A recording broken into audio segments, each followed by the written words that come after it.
사함을 받고 자신의 죄가 가려진 자는 복이 있도다.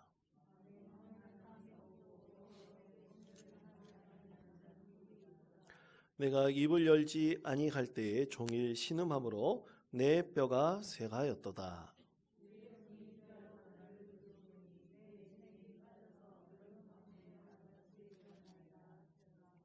내가 이르기를 내 허물을 여호와께 자복하리라 하고 주께 내 죄를 아뢰고 내 죄악을 숨기지 아니하였더니 곧 주께서 내 죄악을 사하셨나이다. 셀라.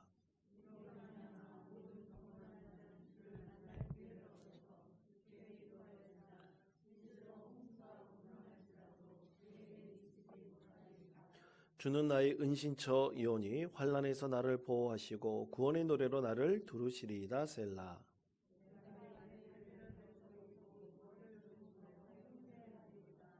너희는 무지한 말이나 노새같이 되지 말지어다. 그것들은 재갈과 굴레로 단속하지 아니하면 너희에게 가까이 가지 아니하리로다.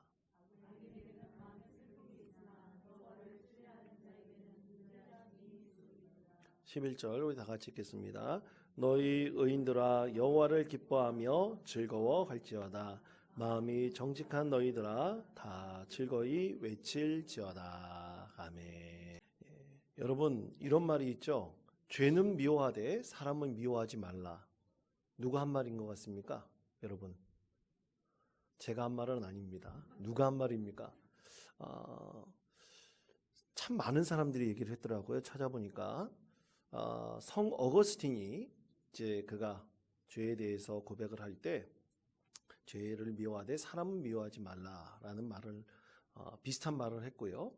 또 그리고 책은담이라는 이제 책에도 보면 나와 있고 또 공자나 소크라테스도 이런 비슷한 얘기를 했다고 합니다. 그러니까 출처가 굉장히 다양하죠. 많은 사람들이 죄는 미워하되 사람을 미워하지 말라라는 얘기를 했습니다. 여러분 기독교 신앙은 항상 하나님의 선하심과 또 하나님의 선하신 그 본성을 닮아 있는 우리의 선한 부분과 그리고 악한 이 죄의 속성을 가진 부분이 항상 공존하고 있음을 말합니다. 그래서 우리가 구원받는다는 것은 이 죄된 속성이 사라지고 이 선한 하나님의 본성을 닮은 부분을 우리가 갖고 이 죄를 분리시켜서 우리가 구원받는다는 거죠. 그래서 예수 그리스도의 보혈의 피로 우리가 구원을 얻는 것입니다. 이것이 기독교 신앙에서는 이렇게 우리가 하나님의 선하심을 닮아감을 통해서 죄에 대해서 분리되어 구원받는 은혜를 우리가 얻게 된다는 그런 구원에 대한 개념이 있습니다. 그래서 이신칭의 개념도 바로 이런 것이죠. 그런데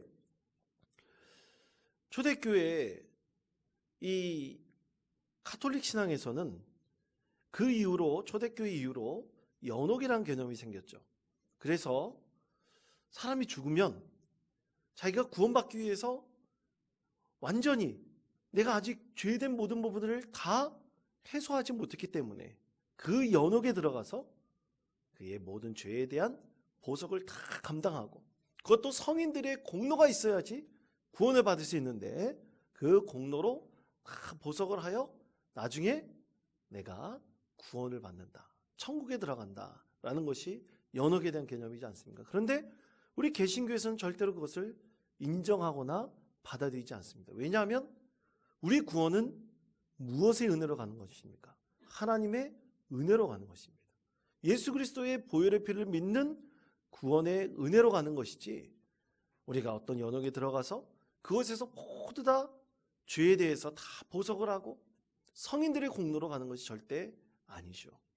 이처럼 우리 모든 사람들은 이 죄 가운데 살기는 사실 어렵습니다.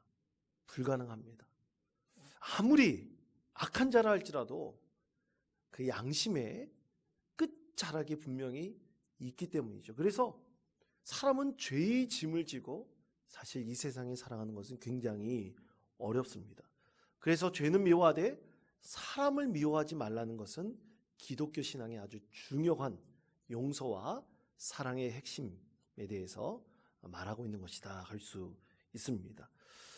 여러분, 우리나라 고위공직자들이 혹시 죄에 대해 허물을 쓰고 또 뭐 누명을 쓰고 이제 죄의 심판대에 선 분명히 그런 공직자도 분명히 있을 것입니다. 어떻든 간에 이 공직자들이 자기가 죄에 대해서 허물을 쓰고 그리고 죄의 심판대에 서기 전에 가장 싫어하는 것이 하나 있습니다.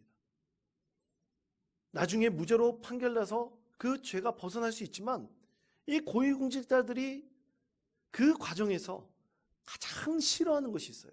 죽기보다 싫어하는 것이 있습니다. 그것은 검찰청 앞에 가가지고 폴리스라인이라고 그러죠. 검찰청 앞에 가서 많은 사진 기자들 앞에 자기는 이런 허물이 있습니다 라는 어떤 이미지를 덧입혀 씌우는 것입니다. 그리고 그 앞에서 사진 찍는 것을 그렇게 죽기보다 싫어한다고 합니다. 그 이유는 사회적으로 그가 죄인임을 이제 낙인시키고 사회적인 이제 죄인으로서의 어떤 사형 선고를 받는 것과 마찬가지인 것이죠. 고위공직자들이 자기가 재산을 많이 불리는 것이 목적입니까? 아닙니다. 자기 명예와 그리고 자기가 나라를 위해서 헌신했다는 그 존중받는 것이 최고인데 어떤 그 검찰청 앞에서 사진 찍힘을 통해서 사회적으로 낙인찍히는 죄인으로 낙인찍히는 것은 평생 쉴 수 없는 치욕처럼 여기게 되는 것이죠. 자, 그렇다면 여러분, 우리가 죄에 대해서 언젠가 우리는 하나님 앞에 분명히 서게 될 것입니다. 우리가 하나님 앞에 서게 됐을 때 어떻게 될까요? 우리가 하나님 앞에 서게 된다는 것을 우리가 항상 두려운 마음으로 가지고 있다가 한다면 우리는 모든 내 자신의 죄에 대해서 아낌없이 또 가감없이 하나님께 반드시 고해야 할 것입니다. 여러분 성경 말씀에 보면 요한계시록 20장 12절에 이렇게 말씀하고 있습니다. 우리 화면에 있는 말씀을 우리 다 같이 한 목소리로 함께 봉독하겠습니다. 또 내가 보니 죽은 자들이 큰 자나 작은 자나 그 보좌 앞에 서 있는데 책들이 펴 있고 또 다른 책이 펴졌으니 이를 따라 책들에 기록된 대로 심판을 받으니. 아멘. 그렇습니다. 우리에게 도저히 가릴 수 있는 죄들은 하나님 앞에 하나도 없습니다. 하나님께서 가지고 계신 그 생명책에 분명히 다 우리의 선한 것과 또 우리의 죄된 것들이 기록되어 있기 때문이죠. 언젠가 하나님 앞에 그것이 다 드러나서 반드시 심판을 받게 될 것입니다. 이렇게 세상적으로 우리는 하나님 앞에서도 모든 죄가 드러나고 그 죄에 대한 합당한 보응을 받는 것이 우리의 인생이라면, 여러분 만약 우리가 이 생에 살면서 하나님께 죄사함을 받는다면 어떨까요? 반드시 하나님의 심판대 앞에 서게 된다고 우리가 그것을 믿고 있다면 이 세상에 살면서 하나님께 모든 우리의 죄에 대해서 사함을 받는다면 어떨까? 여러분 그것만큼 기쁜 일이 어디 있겠습니까? 여러분 표정 보니까 별로 기쁜 것 같지도 않은데, 여러분 우리가 죄에 대한 굴레에서 벗어난다는 것은 너무나 기쁘고 감사한 일입니다. 세상적인 죄에서도 벗어난다는 것이 바로 이런 것이라면 우리가 하나님 심판대 앞에서 생명책에 내 이름이 기록되어 구원받는 그 기쁨을 누린다면 그것만큼 감사하고 영광된 것이 어디 있겠습니까? 자, 오늘 말씀에서는 여러분 죄에 대한 속성을 4가지로 말씀하고 있습니다. 자, 시편 32편 1절에서부터 2절까지 말씀, 1, 2절 말씀을 우리 다 같이 한 목소리로 읽겠습니다. 허물의 사함을 받고 자신의 죄가 가려진 자는 복이 있도다. 마음에 간사함이 없고 여호와께 정죄를 당하지 아니한 자는 복이 있도다. 아멘. 자, 1절, 2절에서 이 죄와 관련된, 죄악과 관련된 단어가 4가지가 있습니다. 한글로서는 이제 허물, 그리고 1절 중간 부분에 자신의 죄라고 하는 죄라는 단어가 있고요. 그리고 2절 앞부분에 간사함이라는 단어가 있고 또 그리고 정죄라는 단어가 있습니다. 이 네 가지 죄에 대해 관련된 단어가 네 가지 나오는데 우리나라 말로서는 다 비슷하죠. 약간의 뜻의 차이가 있는데 이 히브리어 성경에 보면 이 단어를 확실하게 구분해서 말씀하고 있습니다. 자, 첫째, 허물이라는 단어는 페샤라는 단어입니다. 그리고 죄라는 거, 두 번째 나와 있는 것은 하타아라는 단어고, 간사함이라는 것은 르미아, 그리고 정죄, 그 죄라고 하는 것은 아우언이라고 완전히 그 단어의 뜻을 달리하고 있어요. 네 가지 단어의 속성을 말하고 있습니다. 그럼 첫 번째 허물, 페샤라는 것은 무슨 뜻인가? 그것은 하나님의 명령을 알고 있음에도 불구하고 일부러 범하는 행위입니다. 그러니까 이것이 분명히 잘못인지 알고 있는데 싹 돌이켜가지고 죄가 아닌 듯이 행동하는 것이죠. 성경에서 대표적으로 그것을 마가복음에서 고르반이라고 말씀하고 있습니다. 그러니까 내가 부모를 당연히 공경하는 것이 성경 말씀에 그대로 있는데도 불구하고 부모를 공경하지 않고 자기의 재산을 자기만을 위해서 쓰려고 고르반하고 하나님께 바치면 드린 바 되었다는 뜻이죠. 그런데 그 고르반 드려진 것은 오직 자기 자신만을 위해서는 쓸 수 있어요. 왜냐하면 먹고 살 때 반드시 이 물질이 필요하기 때문이죠. 그것을 이용해 가지고 이제 자기 부모를 섬기지 않으려고 하는 이 자신의 허물의 마음을 덮는 것, 그것을 페샤가 바로 허물이라고 말씀합니다. 그리고 두 번째, 하타라는 이 죄에 대한 것은 이 죄에 대한 아주 기본적인 개념입니다. 죄라는 것은 성경에서 말씀할 때 본질에서 벗어난 거예요. 그러니까 화살이 이 관역을 향해서 쭉 날아갈 때 화살이 관역에서 벗어난 거 있죠? 그것을 죄, 하타라고 말을 합니다. 그리고 세 번째는 간사함이라는 르미아라는 것은 자기의 양심을 속이는 거예요. 율법에서 말하고 있는 것과 다르게 자식의 양심의 법이 있습니다. 그 양심을 속이는 것이 르미아라는 뜻이고, 정죄라는 이 아우어는 바르지 못하고 왜곡되고 삐뚤어진 것, 이것을 말하고 있죠. 그러니까 이것은 아주 단순하게 설명해 본다면 내로남불입니다. 자기는 옳고 남은 다 틀리다는 거예요. 자기가 행동하는 것은 다 옳고 남이 행동하는 것은 다 틀리다는 그런 뜻이죠. 이렇게 네 가지 죄악에 대해서 1절에서 2절 사이에서 말씀하고 있습니다. 자, 그렇다면 이 네 가지 죄에 대해서 고민하고 마음에 애통하고 있는 한 사람이 있어요. 그 사람이 누군가? 오늘 시편을 쓴 주인공이 바로 다윗입니다. 여러분, 오늘 32절 다윗의 마스길이라고 되어 있죠. 마스길이라는 것을 여러분 관주해 보면 교훈이라고 되어 있습니다. 다윗이 자기의 그 허물과 이 죄와 간사함과 이 정죄함으로 인해서 너무나 고통스럽고 너무나 메마른 그 심령을 가지고 그가 하나님께 구하였을 때 그가 하나님 앞에서 깨달은 것이 있어요. 마스길, 교훈이 있습니다. 그 교훈을 오늘 이 시편을 통해서 하나님께 감사와 찬양을, 영광을 올려드리고 있습니다. 그래서 오늘날 우리가 이 시편의 말씀을 묵상하면서 다윗이 가진 이 네 가지 죄에 대해서, 다윗이 괴로워하고 힘들어하고 이 네 가지 죄의 속성에서 벗어나가져 있던 그가 그래서 그것을 통해서 깨달은 그 교훈을 우리가 우리 시편을 통해서 알 수가 있습니다.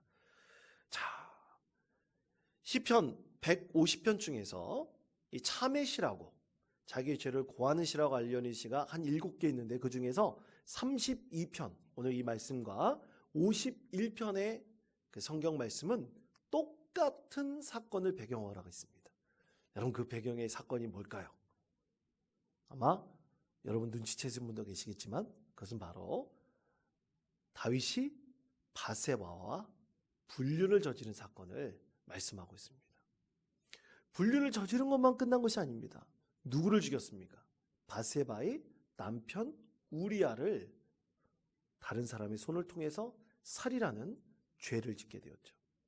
그것을 감추려고 했습니다. 그 죄에 대한 간절한 참회의시가 바로 32편의 말씀과 51편의 말씀이죠. 여러분, 죄에 대해서는 반드시 우리가 하나님 앞에 특히 죄를 지었을 때는 하나님께서 용서를 해주기도 하시지만 반드시 그것에 대해서 대가를 치르게 하십니다. 그것이 어떻게 보면 하나님의 공정한 이 믿음의 법칙이죠. 이 다윗이 이런 지금 하나님 앞에 죄에 대해서 고백할 때 어떤 법적인 판단에 대해서 말하고 있는 것은 아니에요. 그는 왕이기 때문에 법적인 판단에서는 마음껏 벗어날 수가 있습니다. 힘을 가진 자는 세상의 법에서 벗어날 수 있어요. 자기가 법이 아니라 그러면 돼요. 짐이 곧 법이 될 수 있기 때문이죠. 그러나 지금 다윗은 법적인 판단을 말하고 있는 것이 아니라 누구 앞에서의 순결함을 말하고 있습니까? 바로 하나님 앞에서요.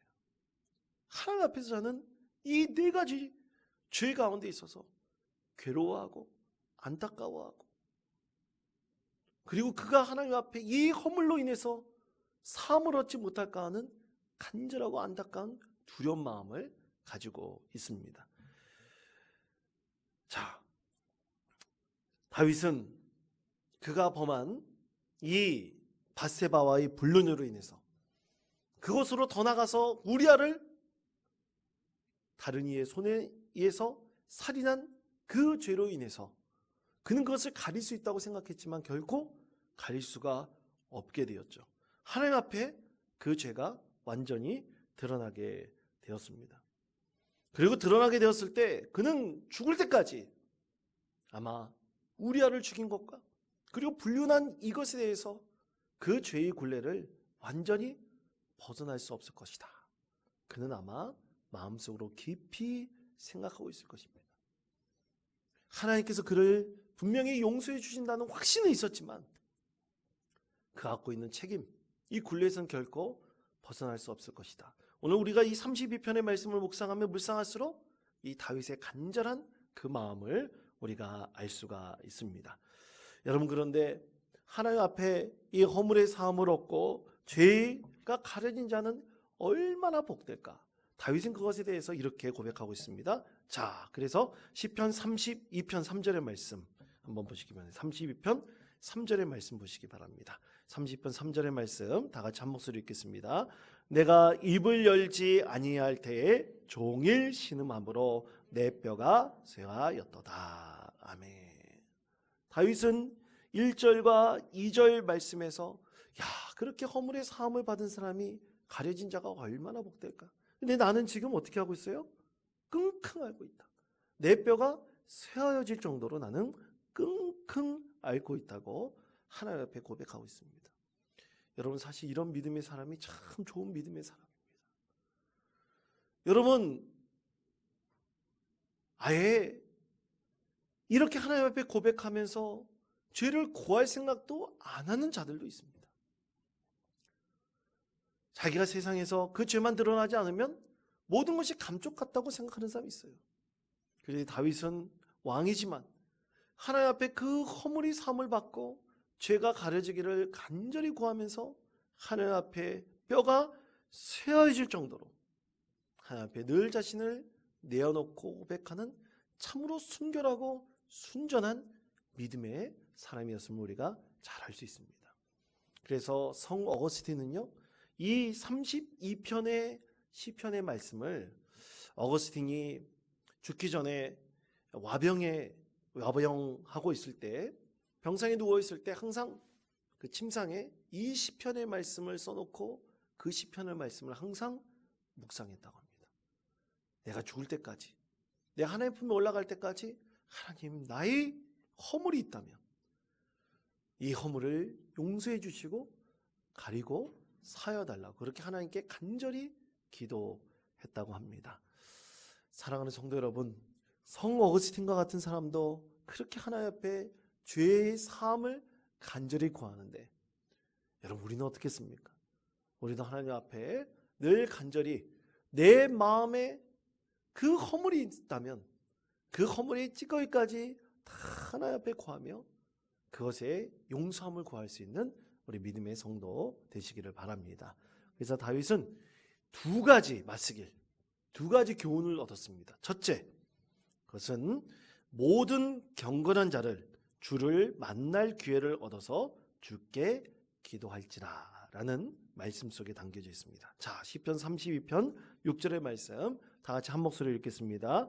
이로 말미암아 모든 경건한 자는 주를 만날 기회를 얻어서 주께 기도할지라. 진실로 홍수가 범람할지라도 그에게 미치지 못하리이다. 아멘. 자, 여러분이 생각하시고 아시는 대로 이 다윗의 죄에 대해서 한번 복귀해 봅시다. 다윗이 죄를 범하였을 때 처음에 죄에 대한 용서를 하나님께 구했어요. 하나님께 구했습니다. 그런데 하나님께서 응답하지 않으셨죠. 나단을 통해서 그의 죄가 고여졌을 때 그는 하나님 앞에 무릎을 꿇고 자신의 허물을, 죄를 하나님께 구했습니다. 그렇지만 하나님께서 응답하지 않으셨고 다윗과 밧세바 사이에 태어난 첫 번째 아기, 그 아기의 생명을 하나님께서 거두어 가셨죠. 그리고 그 이후에도 다윗은 이 밧세바와의 불륜으로 그리고 우리아를 죽인 죄에 대한 대가를 톡톡히 치릅니다. 압살롬의 그 반란도 마찬가지였었고요. 그는 참 많은 고난을 받았습니다. 바로 자신이 갖고 있는 죄와 허물, 바로 이것 때문이었죠.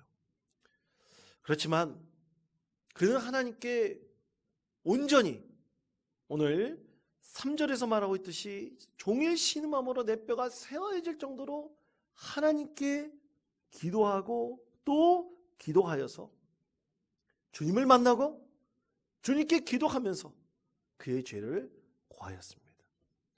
다윗이 깨달은 것은 그것입니다. 내 죄가 반드시 하나님 앞에 고하여지고 그 용서함을 구할 기회를 반드시 얻어야 된다는 거예요. 절대로 가리면 안 된다는 것입니다. 어떤 경우라도 내가 가진 것이 있다면 이 죄를 하나님께, 이 허물을 간절히 구할 기회를 얻어서 기도해야 된다는 것을 그가 깊이 깨달았습니다. 그래서 하나님께서 그의 죄를 용서해 주셨죠. 그런데 우리가 착각하는 게 있습니다. 하나님께서 그렇게 죄를 용서해 주셨다. 그러면 내가 받는 죄에 대한 대가, 이런 것이 그 자리에서 다 끝나야 되잖아요. 근데 그렇지 않습니다. 하나님께서 분명히 다윗의 그 첫 번째 밧세바와 사이에서 태어난 아기의 생명을 거둬마시면서 하나님께서 그의 허물을 사하여 주셨습니다. 그러나 그것에 대한 책임, 그가 왕으로서 충성된 그 신하를 죽게 하였던 것, 그리고 불륜을 저질러서 하나님의 율법의 말씀을 온전히 지켜야 될 믿음의 사람이어야 될 바로 다윗이 하나님 앞에 죄를 지었다는 것에 대한 책임을 하나님께서 분명히 지도록 하셨습니다. 예를 들어서 이런 것입니다. 만약 내가 사업을 하다가 큰 낭패를 당했어요. 그래서 내 부모도 참 어려움을 겪게 됐습니다. 어떻게 피할 수 없이 내 부모도 큰 어려움을 겪게 됐는데 부모에 대한 굉장한 미안한 마음이 있지 않습니까? 그래서 부모에게 가서 용서를 구했어요. 부모님이 사랑하는 마음이 있지 않습니까? 그렇게 용서를 구하는 자녀를 어떻게 내버릴 수 있겠습니까? 그래서 부모님이 용서해 줬어요. 그렇지만 부모에 대한 분명한 책임은 있습니다. 앞으로 부모의 여생 가운데 죄를 구하고 또 그리고 그렇게 용서하고 사랑해 주는 것에 대한 부모에 대한 책임을 당연히 있어야 되고요. 부모가 어려움을 당한다면 그 부모의 어려움을 외면하지 말고 섬기고 또 그리고 부모를 잘 받을 수 있는 그 책임 어린 마음이 분명히 있어야 됩니다. 바로 하나님께서 말씀하시는 것은 바로 이것이죠. 다윗이 비록 그 죄를 하나님께서 용서해 주시고 받아주셨지만 다윗은 아까 말씀드린 대로 우리아에 대한 이 죄는 평생 그의 죄의 굴레로 지고 갔을 것입니다. 그리고 그 이후에도 나라에 여러 가지 어려움이 있었어요. 바로 그것이 그 나라에 대한 분명한 책임을 짓는 이 다윗 왕으로서의 반드시 행해야 될 것임을 성경에서는 분명하게 말씀하고 있습니다. 그러므로 사랑하는 성도 여러분, 다윗처럼 우리 허물이 있잖아요. 참 감추고 싶은 죄가 있잖아요.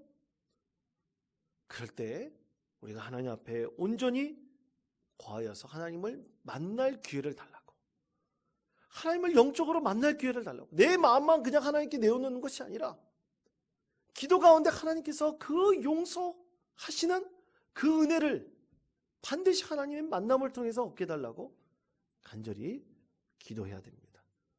그때 하나님께서 다윗에게 베푸신 그 허물을 사함을 얻게 해주시는, 그리고 죄를 가려주시는 은혜를 반드시 우리 가운데 더하여 주실 것입니다. 두 번째로, 너희는 무지한 말이나 노새같이 되지 말지어다. 다윗이 이 두 번째에 맞서길 교훈을 깨달았습니다. 자, 시편 32편 9절의 말씀 다 같이 한 목소리로 읽겠습니다. 너희는 무지한 말이나 노새같이 되지 말지어다. 그것들은 재갈과 굴레로 단속하지 아니하면 그에게 가까이 가지 아니하리로다. 아멘. 자, 이 말씀의 뜻은 고집스럽게 굴지 말라는 얘기입니다. 고집스럽게 굴지 말라. 사람이 교만해지면요, 이 입에 재갈을 물린 말이나 노새처럼 된다는 겁니다. 하도 고집스러워서 절대로 하나님께 용서를 구하지 않는다는 거예요. 죄를 지은 사람에 대해서도 용서를 구하지 않는다는 것입니다. 그래서 재갈과 굴레로 단속하지 아니하면, 그러니까 채찍질을 하지 아니하면, 뭔가 때리지 아니하면 말을 듣지 않는다는 뜻이죠. 그러므로 즉각적으로 내가 하나님 앞에 내 허물을 고하는 것이 너무나 중요하다라는 것을 다윗은 이 바세바와의 불륜, 그리고 우리아를 남의 손에 의해서 죽인 이 사건에 대해서 큰 교훈을 얻게 되었던 것입니다. 사랑하는 성도 여러분, 우리 믿음의 사람은 자신의 신앙의 양심에 즉각적으로 걸린 것이 있다면 반드시 하나님 앞에 그 자리에서 고백할 수 있는 믿음의 사람이 될 수 있어야 됩니다. 여러분, 그런 사람이 될 수 있기를 간절히 축원드립니다. 그건 저도 마찬가지입니다. 모든 믿음의 사람이 여기서 자유로울 수가 없습니다. 그 자리에서 즉각적으로 고백하고 하나님께 용서를 구하면 하나님께 주시는 마음의 평안이야. 그것은 너무나 큰 하나님의 축복이고 선물 아니겠습니까? 여러분, 인생에 있어서 영원히 죄의 속성에 가려져 있고 굴레에 씌워져 있고 영혼의 평안을 얻지 못한다면 그것이 얼마나 우리에게 큰 아픔이고 고통이겠습니까? 사람에게 있어서 영혼의 평안함이 없는 것이 가장 큰 아픔이고 또 우리의 큰 고통일 것입니다. 여러분, 요즘 참 미안하다, 사과한다, 죄송합니다, 이런 말하기가 참 힘든 시대가 오늘날 이 시대가 아닌가라는 생각을 해봅니다. 내가 미안합니다, 죄송합니다 라고 말하면 그저 편할 텐데 참 그러지 못할 때가 너무나 많이 있지 않습니까? 오히려 사과를 하면, 자기 죄를 고하면, 그리고 미안하다고 말하면 자기 잘못을 인정하는 것이기 때문에 하면 안 된다는 것이 요즘 세상 속성으로 자꾸만 바뀌고 있는 것은 아닌가라는 생각이 듭니다. 그러나 여러분, 이 세상 법에 의해 우리의 모든 것을 판단하지 마십시오. 우리 그리스도인들은 하나님 앞에 온전해야 됩니다. 하나님 앞에 온전하여 하나님께 주신 은혜 가운데 진정한 평안을 얻는 것이 바로 하나님이 주신 축복이고 하나님이 주신 은혜입니다. 그러므로 사랑하는 성도 여러분, 오늘 말씀의 주인공 다윗처럼 먼저 하나님 앞에 나아가서 내 허물과 죄 사함의 그 은혜를 간절히 구하여 하나님을 만날 기회로 그렇게 기도하십시오. 그래서 하나님의 용서함이 여러분 가운데 반드시 그 말씀의 응답이 있기를 간절히 축원드립니다. 그리고 즉각적으로 하나님께 나아가십시오. 그리고 고백하십시오. 그때 하나님께서 우리 가운데 새 소망을 주시고 우리 가운데 은혜를 베풀어 주실 것입니다. 하나님께서는 죄와 허물을 구하면 반드시 우리에게 복을 주십니다. 행복을 주십니다. 바로 이런 믿음으로 하나님 앞에 나와서 늘 정직하게 고백하며 하나님의 은혜를 얻으시는 믿음의 성도 되시기를 바랍니다.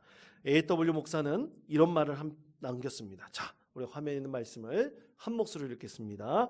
하나님은 자신의 죄를 자백하고 돌이켜 그분의 발 아래로 달려나가는 사람의 편이 되신다. 아멘. 다시 한번 읽겠습니다. 하나님은 자신의 죄를 자백하고 돌이켜 그분의 발 아래로 달려나가는 사람의 편이 되신다. 아멘.